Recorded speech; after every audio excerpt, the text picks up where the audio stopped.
Hello दोस्तों, नमस्कार। अब कई बार क्या होता है कि हम जब अपना वेबकैम खोलते हैं तो कुछ ऐसा प्रॉब्लम शो करता है।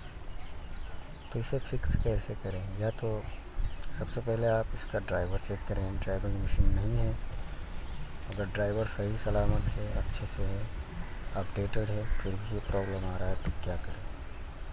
तो इसके लिए आपको बस अपने कंप्यूटर में फंक्शन की और ऊपर जो फंक्शन की में F10 है उसे एक साथ प्रेस करना है। याद कर लीजिए, फंक्शन की नीचे जो कंट्रोल के पास होता है और ऊपर का F10 की एक साथ। ये देखिए, कैमरा ऑन करके आ गया। अब फिर से कैमरा खोल कर चेक कर लेंगे, देखते हैं क्या होता है। तो ये देखिए, कैमरा आपके सामने ऑन हो चुका है।